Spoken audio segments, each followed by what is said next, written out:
আসসালামু আলাইকুম ওয়া রাহমাতুল্লাহি ওয়া বারাকাতুহু। সবাই কেমন আছেন? আশা করি সবাই ভালো আছেন। আজকে কথা বলবো ইতিকাফ সম্পর্কে। ইতিকাফ অর্থ হচ্ছে নিজেকে আবদ্ধ করা, নিজেকে আটকে রাখা। আর ইতিকাফের পারিভাষিক অর্থ হচ্ছে আল্লাহর সন্তুষ্টির জন্য 20 রমজান সূর্য অস্ত যাওয়ার আগ মুহূর্ত থেকে শাওয়ালের চাঁদ দেখা আগ পর্যন্ত মসজিদের মধ্যে আল্লাহর জন্য অবস্থান করা বা আবদ্ধ থাকা। ইতিকাফ এমন একটি আমল, যে আমল নবী করিম সাল্লাল্লাহু আলাইহি ওয়াসাল্লাম ইন্তেকালের আগ পর্যন্ত কোনো দিনও ছাড়েননি। অর্থাৎ যেদিন থেকে রোজা ফরজ করা হয়েছে ওই দিন থেকে নিয়ে রমজানের শেষ দশকে নবী করিম সাল্লাল্লাহু আলাইহি ওয়াসাল্লাম ইতিকাফ করতেন। এই ইতিকাফ নবী করিম সাল্লাল্লাহু আলাইহি ওয়াসাল্লাম ইন্তেকালের আগ পর্যন্ত কোনো দিনও এই আমলটি ছাড়েননি।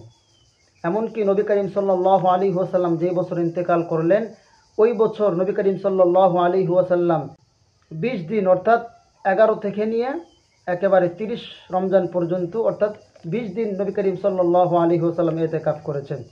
ইতিকাফ এমন একটি আমল যে আমলটি নবী করিম সাল্লাল্লাহু আলাইহি ওয়াসাল্লাম কখনো ছাড়েননি।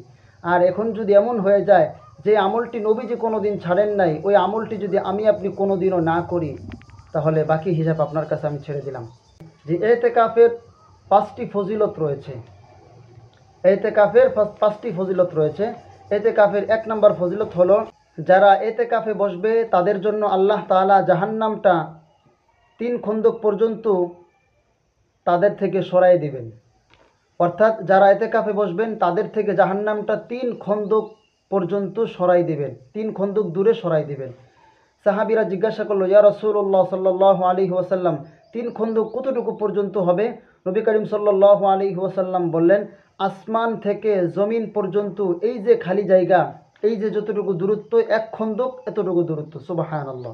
তাহলে এইরকম 3 খন্দক দূরে ওই ইতিকাফকারী ব্যক্তির থেকে জাহান্নামকে সরিয়ে দেওয়া হবে। তাহলে চিন্তা করুন কত দূর তার থেকে জাহান্নামটা সরে যাবে। এই আমলটি যদি কোনো ব্যক্তি করে তাহলে তার জন্য 1 নম্বর ফজিলত হচ্ছে জাহান্নামটা তার থেকে 3 খন্দক পর্যন্ত সরাই দেওয়া হবে। সুবহানাল্লাহ। 2 নম্বর, হযরত আলী রাদিয়াল্লাহু তাআলা আনহু বর্ণনা করেন, নবী করিম সাল্লাল্লাহু আলাইহি ওয়াসাল্লাম বলেছেন, যদি কোনো ব্যক্তি রমজানের শেষ দশকে আল্লাহর সন্তুষ্টির জন্য ইতিকাফে বসে, আল্লাহর সন্তুষ্টির জন্য যদি ইতিকাফে বসে, তাহলে ওই ব্যক্তির আমলনামায় 2টি কবুল হজের সওয়াব এবং 2টি উমরা করার সওয়াব তার আমলনামায় লেখা হবে। সুবহানাল্লাহ। অর্থাৎ যদি কোনো ব্যক্তি ইতিকাফে বসে তাহলে তার আমলনামায় 2টি কবুল হজের সওয়াব এবং 2টি কবুল উমরার সওয়াব তার আমলনামায় লেখা হবে। সুবহানাল্লাহ। 3 নম্বর ফজিলত হচ্ছে, এই দশকে এমন একটি রাত আছে যেই রাতকে বলা হয় লাইলাতুল কদর। লাইলাতুল কদর সম্পর্কে আল্লাহ তাআলা কুরআনুল কারীমের মধ্যে বলেন, লাইলাতুল কদরি খায়রুম মিন আলফি শাহর। অর্থাৎ হাজার মাস ইবাদত করলে যেই সব তার থেকে বেশি সব হলো এক লাইলাতুল কদরে।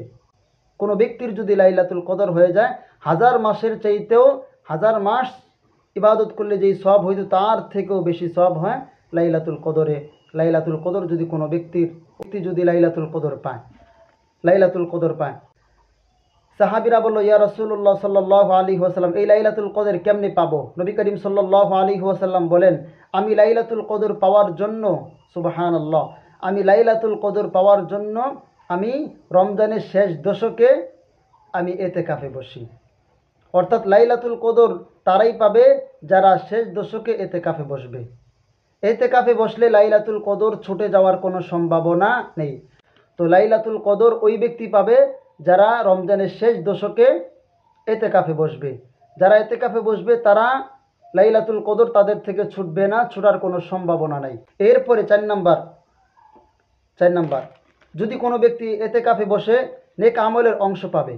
অর্থাৎ একটি মহল্লায় যদি, যেই মহল্লায় মসজিদে ইতিকাফে বসবে, ওই মহল্লায় যত মানুষ বসবাস করে, যত মানুষ নামাজ রোজা যা করে, যত আমল করে, শেষ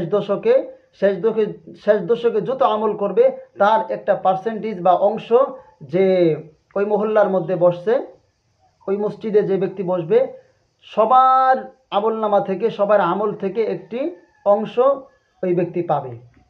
অর্থাৎ মোট কথা হচ্ছে নেক আমলের অংশ পাবে এতেকাফকারী ব্যক্তি।